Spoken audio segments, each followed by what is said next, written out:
एक बार मथुरा में सूर्य के पुत्र वसुदेव जी विवाह करके अपनी नवविवाहिता पत्नी श्री देवकी जी के साथ घर जाने के लिए रथ पर सवार हुए और उग्रसेन का लड़का था कंस। उसने अपनी चचेरी बहन देवकी को प्रसन्न करने के लिए सारथी को हटा दिया और कहा मेरी बहन नववधू के रूप में है, इस समय मैं स्वयं सारथी का कार्य करूंगा। और बहुत प्यार में भर करके स्वयं घोड़ों की लगाम पकड़ ली। सैकड़ों सोने के रथ चल रहे थे। देवकी के पिता थे देवक जी, वो बहुत प्यार करते थे देवकी को। इससे ज्यादा और प्यारा त्रिभुवन में कौन हो सकता है जिसके गर्भ से मूर्तिमान प्रेम अवतार ले रहा हो। श्री कृष्ण प्रेम है मूर्तिमान। अत्यंत प्यार में भर करके श्री जब देवकी जी को विदा कर रहे थे, बहुत कुछ दिया। सोने के हारों से अलंकृत 400 हाथी, 15,000 घोड़े, सोने के 1800 रथ और वस्त्राभूषणों से सुसज्जित 200 दासियां जो सेवा में प्रवीण देवकी को प्रदान किया। विदाई का समय वर वधू के मंगल के लिए एक साथ शंख, तुरही, मृदंग, दुंदुभियां बज रही हैं और उस प्रधान रथ के लगाम पकड़े हुए कंस देवकी को प्रसन्न करने के लिए बहन को सुख मिलेगा, स्वयं रथ। उसी समय गंभीर आकाशवाणी हुई और आकाशवाणी में सुनाई दिया, ए मूर्ख कंस, जिसको तू रथ में बैठा कर लिए जा रहा है, इसकी 8वें गर्भ की संतान तेरा विनाश कर देगी, तुझे मार डालेगी। बहुत जोर से ये सबको आकाशवाणी सुनाई दी। जैसे भगवान के अवतार विषयक बात को केवल ब्रह्मा जी को समाधि में, ये सबको सुनाई दी। पाप की मूर्ति था कंस, वो तो पता नहीं कैसे भाव में आ गया कि ऐसे पाप की मूर्ति था कि अपने पिता को ही बंदी बना दिया और स्वयं राजा बन बैठा। दुष्टता की सीमा बहुत, मतलब कितना भी वो कुछ भी सोच सकता है। भोजवंश का कलंक। आकाशवाणी सुनते ही कूद पड़ा रथ से, म्यान से तलवार खींच ली और श्री देवकी जी के जो श्रृंगारित केस उनको ऐसे पकड़ लिया, घसीट के नीचे गिराया। यह है क्रूरता की सीमा। और मारने के लिए तैयार हुआ। क्रूर, निर्लज्ज, पापकर्मी, इसके हृदय में विचार कहां? ये भी हाथों की मेहंदी नहीं मिटी है। अत्यंत सुकुमारी देवकी जी, और उनको मारने के लिए जे ही उद्यत हुआ, वसुदेव जी बीच में कूद पड़े। वसुदेव जी महारथी हैं, ऐसा नहीं कि केवल वो भागवत भक्त ही है, महारथी, बल में भी महारथी है। तुरंत कंस के सामने कूदना किसी के सामर्थ्य नहीं। जरासंध ने कंस की बाहुओं के बल को देखकर ही अपनी पुत्रियों का ब्याह, 2 पुत्रियों का ब्याह किया। जरासंध ऐसा बलवान राजा।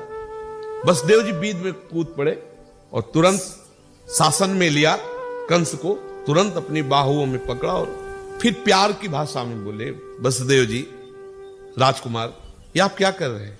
आप भोजवंश के होनहार हैं, वंशधर हैं, कुल की कीर्ति को बढ़ाने वाले हैं। बड़े बड़े सूरवीर आपके बल की सराहना करते हैं, आप ऐसे बलवान हैं।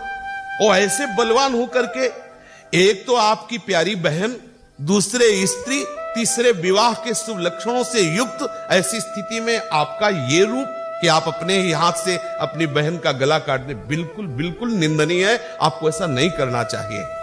देखो वीरवर, जो जन्म लेते हैं ठीक उनके साथ मृत्यु वैसे ही प्रकट होती है। जैसे शरीर प्रकट हुआ ना, वैसे ही मृत्यु प्रकट होती है। कभी कभी तो प्रकट भी नहीं होने देती, बीचे में ले जाती है। आज हो या 100 वर्ष के बाद मृत्यु निश्चित है।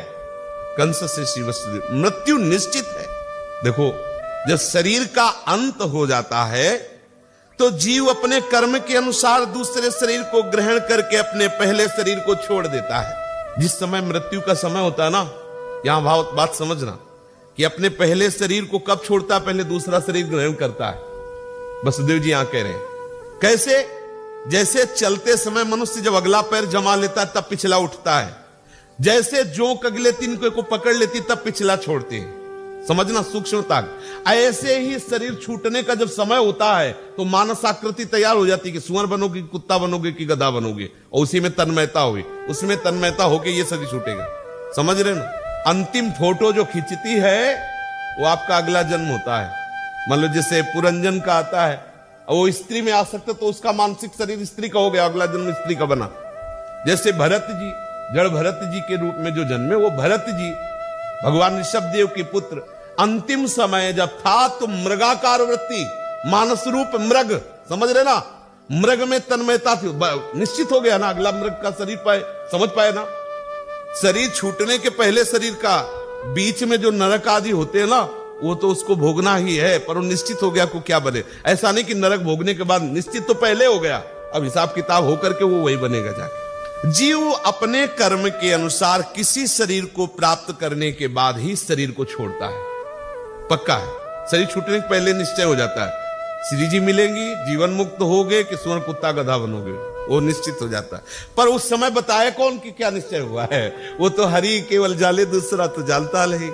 महाराज, जैसे कोई पुरुष जागृत अवस्था में राजा के ऐश्वर्य को देखकर और इंद्रादि के ऐश्वर्य को सुन करके अभिलाषा करने लगता है, उनका चिंतन करते करते घुल मिल जाता है उसी में, तो कभी कभी वो जागृत में भी कल्पना में अपने को राजा देखता है या स्वप्न में देखता है और अपने दरिद्रावस्था को भूल जाता है। ठीक ऐसे ही ये नया शरीर है, ये शरीर का चिंतन छूटा, सामने जिस शरीर का तन्मयता बनी उस शरीर में जाने के लिए तैयारी, इस शरीर का चिंतन छूटा, पूर्ण आसक्ति उसमें हो गई। उदाहरण में बता रहे कि जैसे जागृत अवस्था में तुम दरिद्र हो, लेकिन स्वप्नावस्था में तुमने अपने को राजा देखा तो तुमको ये भान नहीं होगा कि मैं दरिद्र हूं। उस समय तुम राजे जैसे अनुभव में आओगे, और जब जगोगे तब तुम्हें समझ में आएगा कि वो तो सब स्वप्न था। ऐसे ये जन्म मृत्यु सब स्वप्न है, इसका कोई अस्तित्व तो नहीं है। बिल्कुल पक्का समझ लो, ये जन्म मृत्यु अविद्या है, अज्ञान है, भ्रम है, एक जागरण एक स्वप्न है। जागे तो जीवन और स्वप्न तो मतलब सो गए, सुसुप्ति तो मरण, ये सब नाटक चल रहा माया का। कभी कभी तो जागृत अवस्था में मन ही मन उन बातों का चिंतन करते करते तन्मय हो जाता है और स्थूल शरीर की शुद्धि नहीं रहती। वैसे ही महाराज जीव कर्मकृत कामना और कामनाकृत कर्म के बसीभूत होकर के वो बस जन्म मरण के चक्कर में पड़ता रहता है। जो पूर्व संस्कार उसके अनुसार कर्म बना, कर्म से कामना, कामना से कर्म, कर्म से कामना, कामना से कर्म, यही चल रहा है। और सत्संग क्या करता है, कर्म और काम, काम कामना वासना इनको मिटा करके और भजन में भरपूर करके प्रभु की प्राप्ति करा देता है।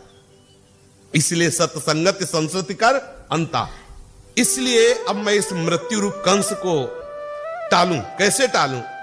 कहा देखो देखो सुनो सुनो, तुम्हें देवकी से कोई भय है? कंस ने कहा नहीं, इसका 8वां पुत्र मार, वचन देता हूं, जो भी पुत्र होगा वचन देता हूं तुम्हारे सामने लाऊंगा, तुम्हारे समीप अर्पित कर दूंगा। कंस ने वसुदेव जी के वचन पर संशय नहीं किया। इतना क्रूर कर्मी राक्षसी स्वभाव का, लेकिन वसुदेव जी की ऐसी प्रसिद्धि थी कि प्राण जा सकते हैं लेकिन इनके अक्षर नहीं झूठे हो सकते। जो बोला वो तुरंत वसुदेव जी के चरणों में प्रणाम किया, सम्मान किया। इसमें शब्द है, वसुदेव जी के वचन सुनते उसने बिल्कुल पक्का समझा कि हमारी दुश्मनी देवकी से थोड़ी है, और वसुदेव जी झूठ बोलते नहीं, तो जो लड़का पैदा होगा उसको मार देंगे। वसुदेव जी कोई कपट छल करने वाले पुरुष है नहीं, तो सम्मान किया, प्रणाम किया। वसुदेव जी अंदर ही अंदर तो बहुत गुस्सा हो रहे थे, क्योंकि अब सामने उस दृश्य उपस्थित था और अंदर अंदर जलन किया। बताओ, ब्याह हुआ है और ब्याह के पहले ही जो बच्चे होंगे मारने का ठेका दे दिया ऐसे क्रूर कर्मा को। फिर भी वसुदेव जी ऊपर से प्रशंसा कर रहे थे कि हमारी ऐसी आशा है कि आप जैसे दीन बंधु दयालु ऐसा ही करेंगे। यद्यपि हृदय जल रहा था कि इस नीच दुष्ट पापी की हमें प्रशंसा करनी पड़ रही। इसके कंस बड़ा क्रूर निर्लज्ज था, तो वसुदेव जी को ऐसी प्रशंसा करने में पीड़ा भी हो रही थी, पर ऊपर से प्रसन्न मुख होकर के और उसको सामने उसकी प्रशंसा करने लगे। वसुदेव जी ने कहा, सौम्य आप निश्चिंत हो जाइए, कंस से तुम्हें देवकी से कोई भय नहीं। आकाशवाणी जी ने जो कहा है हम उसका पालन करेंगे। जितने पुत्र होंगे वो सब आपके सामने। कंस जानता था कि वसुदेव जी कभी झूठ नहीं बोलते, इन्होंने जो कुछ कहा और युक्ति संगत है, इसलिए उसने अपनी देवकी बहन जो उनको बाल पकड़े हुए था, अभी तक नहीं छोड़ा था। अभी तक तो वसुदेव जी अपने प्रवचन से संभाले हुए थे, अब वचन दे दिया, अब उसने छोड़ दिया। देवकी बड़ी साध्वी थी, उनके श्री अंग में समस्त देवी शक्तियां विराजमान थी। भगवान की मां बनने का सौभाग्य ऐसा कौन हो सकता है, और वैसा सबको मिल सकता है सौभाग्य। यदि आप अपनी बुद्धि को श्री कृष्ण चरणों में अर्पित करके निरंतर भजन करें तो बुद्धि में गर्भ आ जाएगा और वो गर्भ होगा श्री कृष्ण। पक्का समझ लीजिए। आपकी बुद्धि को स्त्री संज्ञक कहा गया है। जिस समय भीष्म पितामह जी का शरीर पूरा होने का होता है ना, और समस्त बड़े बड़े ब्रह्म ऋषि और सब विराजमान, भगवान विराजमान है, तो भीष्म जी ने भगवान श्री कृष्ण से कहा, प्रभु बहुत सुकुमारी कन्या को आज तक सुरक्षित रखा है, अब वरण कर लो। तो सबको लगा कि कोई जानता नहीं किसी कन्या को भी, तो उनका मैंने अपनी बुद्धि रूपी सुकुमारी कन्या को आज तक कभी दूषित नहीं होने दिया। अर्थात हमारी बुद्धि हे श्री कृष्ण आपके चरणों में अनन्य है। आज तक किसी विषय का सेवन नहीं किया, आज तक किसी का अन्य का आश्रय नहीं लिया, अब इसका वरण कर लो, अब इसे अपनी प्रिया के रूप में स्वीकार कर लो। तो जो बुद्धि सदैव श्री कृष्ण का चिंतन करती है तो श्री कृष्ण बुद्धि में ही प्रकाशित हो जाते हैं। अब बुद्धि बुद्धि नहीं रही, श्री कृष्ण बुद्धि हो जाते हैं। सबके हृदय में ये काम क्रोधादि का पहरा है, सबके हृदय में नहीं पहरा, और सबका हृदय दुखी है।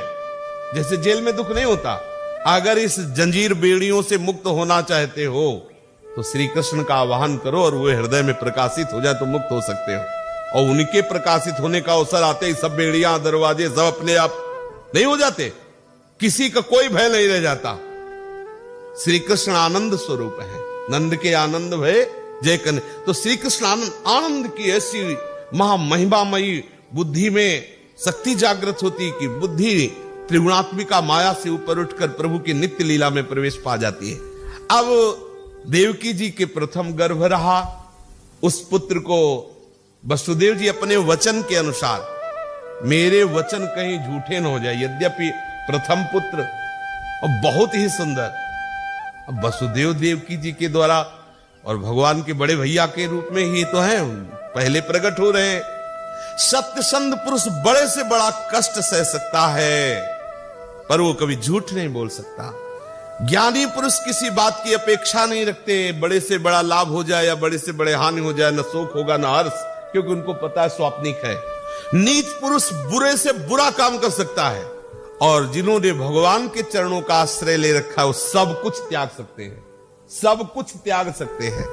वसुदेव जी ने अपनी गोद में लिया पुत्र को, प्रथम कीर्तिमान नाम था, शायद कीर्तिमान नाम था, गोद में लिया और कंस के सामने गए, क्योंकि उनके लिए मृत्यु और जीवन समान है, सत्य निष्ठा से युक्त है, उनके लिए इसका कोई महत्व नहीं है जीवन मृत्यु का। धर्म पूर्वक हमारा एक सेकंड भी हमारे लिए हजारों कल्पों से बढ़कर के है, और अधर्म पूर्वक सैकड़ों वर्ष जिए किस बात को, भार है जीवन। कंस ने देखा कि अपनी सत्य निष्ठा पे बिल्कुल डटे हुए वसुदेव जी सामने लाए, तो कंस ने कहा कि ये तो बहुत सुकुमार, ये क्या मुझे मार सकेगा।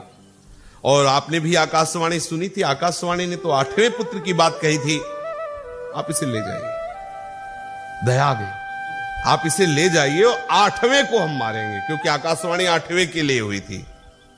वसुदेव जी ने कहा ठीक है, लेकिन प्रसन्नता ले हुई। दुष्ट आदमी कभी भी बदल सकता है, कभी भी, अभी तो विश्वास दिला रहा है और अभी बदल सकता है। कंस बड़ा दुष्ट है और इसकी बुद्धि, इसका मन इसके हाथ में है नहीं, कभी भी बदल सकता है। वसुदेव जी को पता था, इसलिए कोई उत्साह नहीं हुआ बचने का, ले आए।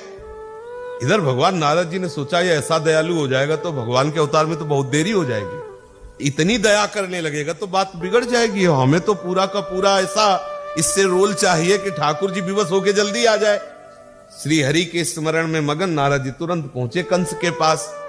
कंस ने, और नारद जी का ऐसा स्वरूप है कि कहीं भी जाए महाराज का सम्मान ही होता है। वो हिरण्यकश्यप के यहां भी जाते हैं, वो सबके कहीं भी जाए, इनसे कोई बैर नहीं, और जिसके पास जाते हैं ऐसी चतुराई से बात करते हैं कि उसको लगता है हमारे हितैषी हैं। पूरी सूचना, पूरी हरि की सूचना, ऐसी सूचना जिससे उसको लगे कि ये हरि के खिलाफ है, और वहां से पूरी बात हरि के पास जाकर पहुंचाना, और कैसे वो नष्ट होगा पूरा विधान बना देना। नारद जी ने कंस के पास जाकर के आशीर्वाद आदि दिया। कंस ने फौरन आसन लगाया, प्रणाम किया, अर्घपाद्य आदि समर्पित किया। नारद जी ने कहा कैसे हो? कंस ने कहा बहुत कृपा है। बोले हमें तो सब अकृपा नजर आ रही तुम्हारे ऊपर, तुम जो कर रहे हो ना तुम्हारे विनाश के लिए ही है। और उसके होश खराब हो गए। ब्रज में जितने हैं ना, ये सब नंदादि, गोप, वसुदेव, देवकी, ये सब दैवी शक्तियां हैं।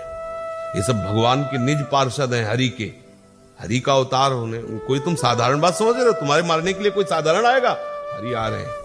नंद वसुदेव देव और जितने भी ये सब हैं, ये सब देवता लोग हैं, बड़े बड़े प्रतापी देवता हैं। जितनी भी स्त्रियां, सब दैवी शक्तियां हैं। ये तुम्हारी सेवा में भी जो घुसे हुए हैं ना, ये देवता ही है और दूसरे कोई नहीं है। अब क्रूर आदि सब, तो ये सब देवता ही तो थे। होश में हो जाओ। ये तुम दया जो कर रहे हो ना, तुम्हारे लिए बहुत घातक होगी। तुम्हारे वध की पूरी तैयारी हो चुकी, तुम्हारा नाश निश्चित है। ऐसी दया करोगे तो बहुत जल्दी है। देवर्षि नारद जी इतना कहे, मुस्कुरा दिए। कंस की समझ में आ गई बात कि हमारे हित की बात कह रहे। तुरंत आदेश किया कि वसुदेव जी से कहो जो अभी ले गए थे लेके आ जाए।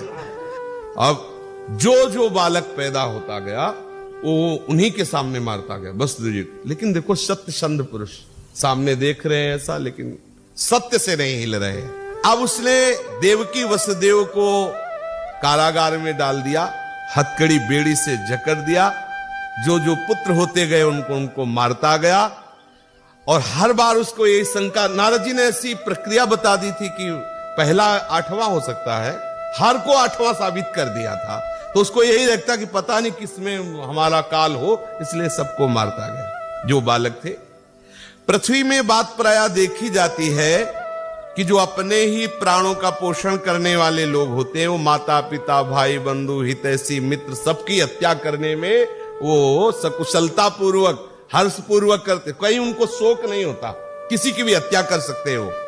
अब कंस के चिंतन में आने लगा कि मेरा काल हरि है और अब निश्चित है कि वो मुझे मारने के लिए आ रहा, तो मुझे कठोर व्यवहार करना चाहिए। अब यहां देखो, हरि के अवतार होने पर अभी तक तो हो सकता है थोड़ा कम वजन वाली बेड़ियां हो, लेकिन अब ज्यादा और लोहे की कड़ी कड़ी बेड़ियां लगा और बहुत सतर्क पहरेदार, बहुत कष्टप्रद जीवन देवकी वसुदेव जी का कर दिया। समस्त देवता लोग भगवान की स्तुति किए, भगवान शंकर ब्रह्मा जी आदि, कि प्रभु बहुत सताए जा रहे हैं। प्रभु ने योग माया को आदेश किया कि जो 7वां गर्भ, तो आप उसे रोहिणी के गर्भ में डाल। और हम तो कर्षण करने के कारण संकर्षण भगवान। अब सबको ये पता चला, कंस को भी पता चला कि 7वां गर्भ नष्ट हो गया है। अब 8वें के लिए तो बहुत ही सतर्क, स्वयं कभी कभी आकर के वो पहरा देता। 8वें गर्भ में जब भगवान पधारे तो देवकी वसुदेव जी को आनंद भी था और बहुत दुख भी था। जैसे जैसे दिन नजदीक आने लगे, सूरदास जी ने बड़ा सुंदर वर्णन किया है, तो श्री देवकी जी ने वसुदेव जी से प्रार्थना की कि अभी तक हम आपके सत्य के आगे झुकी रही, एक शब्द भी नहीं बोला कि आप हमारे पुत्र को कहां लिए जा रहे हो। लेकिन ये जब से 8वां गर्भ आया है, तब से ऐसा आनंद हो रहा है, ऐसी आसक्ति प्रकट हो रही कि अब आपसे मैं प्रार्थना करती हूं कि कोई उपाय मुझे बताओ, क्योंकि आप ही मेरे रक्षक हो। मैं इस गर्भ की हत्या नहीं करने दूंगी कंस को, आप कोई उपाय करो। वसुदेव जी से कहा कि हे प्रीतम, अब मेरी विनती सुन लीजिए। अभी तक मैंने आपको रोका नहीं, आप हमारे पुत्रों को ले जाते रहे अपने वचनों की रक्षा के लिए, उनकी हत्या कंस करता रहा। मन वचन कर्म से कुछ भी आप कर लो, लेकिन कंस आपका नहीं हो सकता, ये मैं आपको बता रही हूं। छल करो, कुछ भी करो, अब इस बच्चे को बचा लो, हमारे पास मत रखो, कहीं भी पहुंचा देना, कम से कम कानों से सुनूंगी तो कि हमारा लाला सुरक्षित है, बस इसी से हम जीवित रहेंगे। इस लाला को कुछ भी नहीं होना चाहिए। अब जो गर्भ है इसको, ये मैं प्रार्थना करती हूं। जी ने कहा, तुम देख रही हो कि तुम्हारे साथ ही हथकड़ी बेड़ियां लगी हुई है, मुझे तो त्रिभुवन में कोई ऐसा हितैषी नहीं दिखाई दे रहा जो मेरी यहां रक्षा कर सके। और फिर बालक की रक्षा आप कैसे हो सकती? उसने तो 7 को इसीलिए कि ये 8वां, और इतनी बड़ी पहरेदारी है, कोई ऐसा हमारा नहीं जिससे अब हमारी रक्षा हो सके। असुर कंस अपवंश विनाशन, सिर ऊपर बैठे रखवारे, सुनि देव की कोहि तू हमारे। ये कंस ऐसा है कि अपने पिता को ही जेल में डाल दिया, अपने वंश का विनाश करने वाला है। ये हमारे वंश की कैसे रक्षा कर सकता है? हम रोए, उसके पैर पकड़े, कुछ भी करे, कोई अब हमारा सहयोगी नहीं, कोई हमारी रक्षा नहीं कर सकता। ऐसो को समरथ त्रिभुवन में, जो यह बालक ने कुबारे। खड्ग धरे आवे तुव देखत, अपने कर छिन माह पछारे। हमें तो त्रिभुवन में कोई ऐसा नहीं दिखाई दे रहा कि इस महाबलवान कंस से हमारे इस बालक की रक्षा कर ले। ये भी बालक होगा, वो एक बार रोएगा तो ही वो भागता हुआ चला आएगा और नंगी तलवार लेकर के अपने हाथ से हमारे बालक को मार देगा। ये सुनता ही अकुलाई गिरीधर, नैन नीर भरी भरी दो ढारे। दुखित देखी वसुदेव देवकी, प्रगट भये धर के भुज चारे। वसुदेव जी की आंखों से आंसू गिर रहे कि देवकी, हम तुम्हारी ये बात पूर्ण नहीं कर सकते। कोई त्रिभुवन में नहीं जिसको हम पुकारे कि वो हमारी रक्षा कर सके। इस समय तो कितनी व्यवस्था में हम, आसपास कितने पहरेदार, कैसे बड़े बड़े परकोटे, कैसे कैसे कैसे बालक की रक्षा हो सकती है? देवकी जी फपक फपक के रोने लगी। देवकी वसुदेव जिस समय रो ही रहे थे, उसी समय एक अद्भुत प्रकाश हुआ कंस के कारागार में, और देवकी वसुदेव जी ने देखा कि चतुर्भुज रूप धारण किए हुए वहां प्रभु वैभव से प्रकट हुए। इसलिए अपना ऐश्वर्य वैभव प्रकट किया कि तुम देख लो, ये दो भुजा वाला कंस क्या बिगाड़ लेगा। प्रभु अपने स्वरूप से प्रकट हुए। दुखित देख वसुदेव देवकी, प्रकट भये धरि के भुज चारे। चतुर्भुज रूप में भगवान श्री हरि प्रकट हुए। बोली उठे प्रतिज्ञा करी, प्रभु मोते उबरे, तब मोहि मारे। अति दुख में सुख दे पितु मात ही, सूरज प्रभु नंद भवन सिधारे। देवकी जी ने देखा जिस समय दोनों रो रहे थे कि कौन हमारी रक्षा कर सकता है, उसी समय देखा कि सामने प्रभु प्रकट हो गए। हरि मुख देखी हो वसुदेव, हरि मुख देखी हो वसुदेव। देवकी जी ने कहा, देखो देखो प्रीतम वसुदेव जी से, देखो ये सामने देखो कौन आ गया। भगवान श्री हरि। कोटि काम स्वरूप सुंदर, को न जानत से। हरि मुख देखी हो वसुदेव। चारि भुज जिहि चारि आयुध, निरख के न पति आऊ। अजहु मन परतीति नाही, नंद घर ले जाऊ। देखो वसुदेव जी, देखो सामने प्रभु प्रकट हो गए। चार भुजाएं, कमल नयन, कैसी सुंदर शोभा। प्रभु कह रहे तुम चिंता मत करो, ये हमसे बचेगा ना, तब तो किसी को दुख देगा, इसको हम बिल्कुल मार देंगे, बिल्कुल तुम निश्चिंत रहो, इसकी ताकत नहीं। प्रभु ने कहा कि बोले उठे प्रतिज्ञा करी, प्रभु मोते उबरे, तब वो ही मारे। अरे तुम चिंता मत करो, इसलिए प्रभु वैभव रूप प्रकट हुए। देवकी जी प्रभु का वैभव देख चुकी, फिर भी वात्सल्य ना हृदय में।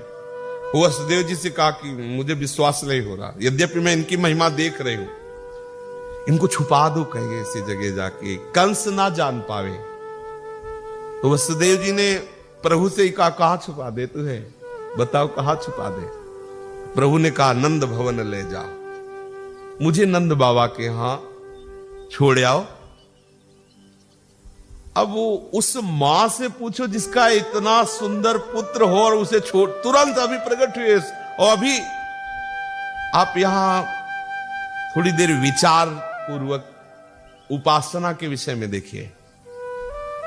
जब कोई उपासक ये निश्चय करता है कि मुझे श्री कृष्ण प्राप्ति करनी है इस जन्म में, तो उसको घेर दिया जाता है। ध्यान रखना, हो सकता है आपका शरीर बड़े असाध्य रोग से ग्रसित हो जाए, हो सकता है आपके जितने सब अनुकूलता देने वाले सब प्रतिकूल हो जाए, आपका मन आपके प्रतिकूल हो जाए, आपकी बुद्धि आपके प्रतिकूल, काम क्रोध लोभ मोह मद मत्सर ये सब आपको घेर सकते हैं। ये सब कंस के परिकर है, हथकड़ी बेड़ी जकड़े हुए। आप देखो, कहते हैं एक बार कृष्ण नाम लो तो कृष्ण नाम आकर्षित करके माया मुक्त कर देता है। कृष्ण के बाप हैं, वो जेल में है। हम ये इसलिए समझा रहे हैं कि थोड़ा सा लीला पर विचार कीजिए। इनके जैसा सुकृतवान, इनके जैसा तपस्वी, इनके जैसा भजनानंदी कोई होगा? वसुदेव देव की जैसा अखिल लोकों के पिता। प्रभु गीता में कहते हैं मैं सबका पिता हूं, सबका बाप हूं, क्योंकि आप ही आप हैं, तो आपका हो चाहे बाप का हो बराबर है। लेकिन ये पुत्र बनते हैं, आके पिता का सौभाग्य देते हैं। आप समझो, ऐसे महान भक्त श्री देवकी वसुदेव जी हैं, लेकिन ये सौभाग्य जिनको प्राप्त हुआ उनकी जरा जीवनी पर देख लीजिए। अभी ब्याह से लेकर के यहां तक देख लीजिए, सरकार के प्रकट होने तक पहले इतने देख लीजिए। कंस का भयंकर कारागार और उसके बड़े क्रूर कर्मा जो दैत्य स्वभाव वाले, वो सब पहरेदार, हथकड़ी बेड़ी जकड़ी हुई, और वो हर पुत्र को मार देता है कंस। और ऐसे भयावह स्थिति में ऐसे महाभागवत के गर्भ से भगवान प्रकट हो रहे हैं। आप विचलित हो जाएंगे तो कैसे आप श्री कृष्ण प्रेम प्राप्त करेंगे? सोचो, आप थोड़ा सोचिए। अरे भाई, तुम जान नहीं पा रहे हो, तुम अपनी वो बिगाड़ वाली बात कर रहे हो जो कहीं पूर्ति होने वाली नहीं है। तुम्हारा मन तुम्हारा साथ नहीं दे रहा, तुम्हारी बुद्धि तुमको साथ नहीं दे रही, लेकिन तुम्हारे गुरु, तुम्हारे इष्ट तुम्हें साथ दे रहे, कोई नहीं बिगाड़ सकता। और यदि आप इष्ट गुरु से चले गए तो हरि गुरु चरण सेवा अनुसरो। अगर हरि गुरु से मिले हो तो कोई तुम्हारा बिगाड़ नहीं सकता। यद्यपि भगवत प्राप्ति पर जे ही आपने निश्चय किया कदम रखे, तो कोई ऐसा आज तक उदाहरण नहीं है कि हंसते खेलते खाते भगवत प्राप्ति हो गई है। किसी भी महाभागवत का चरित्र आप पढ़ के देख लीजिए, किसी भी महाभागवत का चरित्र अगर नहीं लिखा गया है ये बात, तो उसके जीवन में रही है। अंतर और बाहर से भयंकर प्रतिकूलता उसको घेर लेती, कोई भी हो, आप पढ़ के देख लीजिए, चरित्र पढ़ के देख, और आपको ऐसा नहीं घेर सकती, ये वादा है। क्योंकि हम कलयुगी जीव हैं, हमारी इतनी सामर्थ्य नहीं है। तो हमारे प्रीतम सर्वज्ञ हैं, हमको जुखाम से काम बना देंगे। इधर उधर थोड़ा छींक जुखाम हो गिला, बोले हाँ बहुत भारी प्रतिकूलता है इसे। पर इतना समझ लो कि जितना जितना आपके अंदर पावर आता जाएगा, उतना उतना आपके जीवन में प्रतिकूलता आती जाएगी। मेरे प्रभु का अवतार प्रतिकूलता में ही होता है, आप देख लीजिए। रामावतार में देख लीजिए, प्रभु सच्चिदानंद में भगवान के लिए कितना तड़प रहे दशरथ जी। फिर गुरु वशिष्ठ जी के आदेश से श्रृंगी ऋषि के द्वारा यज्ञ होती है, पुत्रष्टि यज्ञ, तब सरकार पधारते हैं। और तब से लेकर के और अंतिम समय तक दशरथ जी के जीवन को देख लीजिए, हर समय वो रामासक्ति में विकल है, और वही राम उनके सामने 14 वर्ष के लिए वनवास जा रहे हैं। अंतिम समय अपने प्रीतम के वियोग में प्राण त्याग रहे हैं दशरथ जी, प्रीतम भगवान श्री राम के वियोग में। हा राम हा राम हा राम कहते हुए कितना, मतलब दशरथ जी के प्रेम को बंदोवध भुआल, सत्य प्रेम जही राम सो, बिछुरत दीन दयाल, तन सम तन ऊपरी हरियो, ऐसा गोस्वामी जी वर्णन करते हैं। कहीं भी आप किसी भी लीला में देख लीजिए, मेरे प्रभु अपने प्रेमी को ऐसे कस के रखते हैं, कहीं से भी ढीला नहीं रखते हैं। वह हृदय भर ढीला रहता है, हृदय भर द्रवित रहता, बाहर से कस देते हैं। आप कसने में क्यों परेशान होते हैं? जब हमारे ठाकुर जी बाहर से रिंच लगा के आपको कसते हैं, तो आपके अंदर उतने ही द्रवण पदार्थ डालेंगे प्रेम, पर बाहर से ये प्रेम का पारा उन्हीं के कसे रुकेगा, अन्यथा नहीं रुकेगा। अपने लोगों को इन लीलाओं का चिंतन करके धैर्यवान बनना चाहिए कि इनके जैसा महाभागवत कौन होगा जिनको माता पिता का सौभाग्य मिल रहा है, और कितना कष्ट है ऐसे लाडले इतने इंतजार के बाद आ रहे हो, तुरंत जा रहे। जरा देवकी जी की हृदय की तरफ देखिए, क्या मच रहा होगा हृदय में। ऐसे सौंदर्य माधुर्य निधि प्रभु पर अभी प्रकट हुए, थोड़ा चैन से हृदय से भी नहीं लगा सकते, क्योंकि ऐसे बंधे हुए हैं। और कह रहे हमें नंद भवन में छोड़ आओ चल करके। कैसे कैसे जिए आप जरा देखिए। कितना धैर्य चाहिए उपासक को, कितना धैर्य चाहिए प्रभु के इस मार्ग में। श्री देवकी जी ने कहा, अब भी मुझे विश्वास नहीं हो रहा कि आपको कंस दुख नहीं देगा, क्योंकि वात्सल्य विश्वास नहीं होने देता। जैसे पुत्र है, बहुत सयाना चतुर पढ़ा लिखा है, लेकिन मां आएगी पेट में हाथ रख, पाया कि नहीं पाया? बोले नहीं, हम जानते हैं कि तुम ऐसे ही हो, लल्लू हो, तुम अपने समय से प्रसाद ले पाओ, भले वो कलेक्टर हो, लेकिन उसकी दृष्टि में भोला भाला बच्चा ही रहे, चल हमारे साथ पा चल करके। ये वात्सल्य सर्वेश्वर भगवान अपना ऐश्वर्य दिखा रहे हैं, लेकिन वो वात्सल्य के आगे काम नहीं कर रहा। फिर भी वसुदेव जी और देवकी जी वात्सल्य में डूबे हुए कि प्रभु फिर भी मुझे भय लग रहा है, तो मुझे नंद भवन में छोड़ आओ, ऐसा प्रभु ने आदेश किया। इधर जेल में आनंद प्रकट हो रहा, तो समस्त लोकों में अब आनंद की लहर छा गई। देवता, गंधर्व, विद्याधर, किन्नर सब नृत्य करने लगे, दुंदुभियां बजने लगी, गाने लगे, अप्सराएं नृत्य करते हुए पुष्प वर्षा कर रही हैं। सब जय हो जय हो जय हो, क्योंकि आनंद सिंधु प्रभु कंस के कारागार में प्रकट हुए। प्रभु ने आदेश किया कि मुझे नंद भवन में ले जाओ।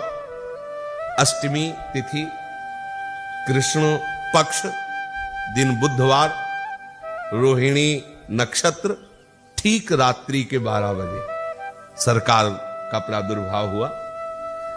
अब प्रभु को जे भी स्पर्श करने की चेष्टा की तो समस्त बंधन अपने आप गायब हो गए। मायाधीश है प्रभु, समझ रहे हो ना? बंधन तभी तक है जब तक श्री कृष्ण का स्पर्श नहीं हो रहा। श्री कृष्ण के स्पर्श होते ही कोई बंधन टिक नहीं सकता, सब छिन्न भिन्न हो जाएंगे। हमारी कोशिश यही हो, हम अपने मन बुद्धि चित्त अहम को श्री कृष्ण चरणों का स्पर्श करा दें।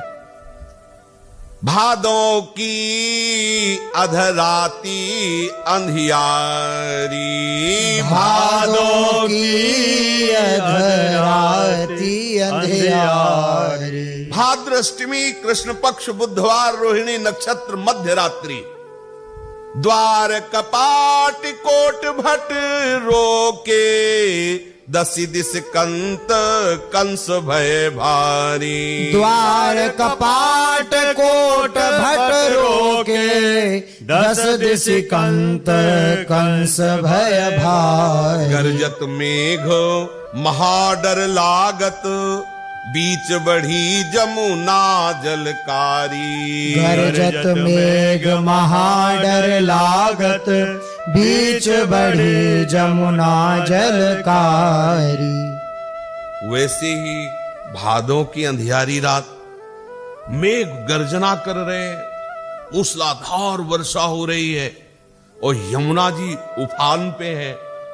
शास्त्रों महाबली कंस के जो योद्धा उनका पहरा है, बड़े बड़े कपाट लगे हुए, कपाट खुल गए, हथकड़ी बेड़ियां छूट गई, कपाट खुल गए, और भगवान शेष जी फण का छाता लगा के चल रहे हैं कि ठाकुर जी पर वर्षा की बूंद न हो। और आगे सिंह गर्जना से भगवान नरसिंह जी चल रहे। भगवान का जो नरसिंह अवतार है वो आगे गर्जना करते हुए, कोई भी स्पर्श न कर सके वसुदेव जी को, क्योंकि यदि भगवान की रक्षा का भाव आपके अंदर है ना, तो रक्षा तो वही तो करेगा। अच्छा, जैसे श्री कृष्ण बाल गोविंद की रक्षा कर रहे हैं, गोपीजन तो कैसे कर रहे हैं? कृष्ण नाम से ही तो कर रहे हैं। शेष जी कौन है? भगवान ही तो है। भगवान शेष जी ऐसे फड़के हुए चल रहे हैं। अब जाके के आगे देखा तो अपार यमुना जल राशि। वसुदेव जी को लगा कि अब रात्रि में घोर अंधकार, अगर कुछ दिखाई दे रहा है तो लाला के श्री अंग की चमक से ही दिखाई दे रहा है। इंद्रनील मणि है ना लाला, तो उन्हीं की चमक से दिखाई दे रहा है। ऐसे काली अंधियार, वो मतलब अगर अंधकार में ही रात्रि है और मेघ ना हो तो तारागणों का कुछ प्रकाश रहता है, लेकिन मेघ छाया हुआ है और ऊपर से वर्षा हो रही है। यमुना जी में श्री वसुदेव जी प्रवेश करते हैं। तो यमुना जी उफान भरती है। वसुदेव जी ने कहा कुछ भी हो, प्राणों की बाजी लगा करके नंद भवन तक लाला को तो पहुंचाना है। और वो लाला को ऊपर उठाते जाते हैं। यमुना जी सोचती हैं कि अब हमारे प्रीतम हमारे पास से जा रहे हो, इनके चरण स्पर्श न कर पावे। यमुना जी और उफान भरती है।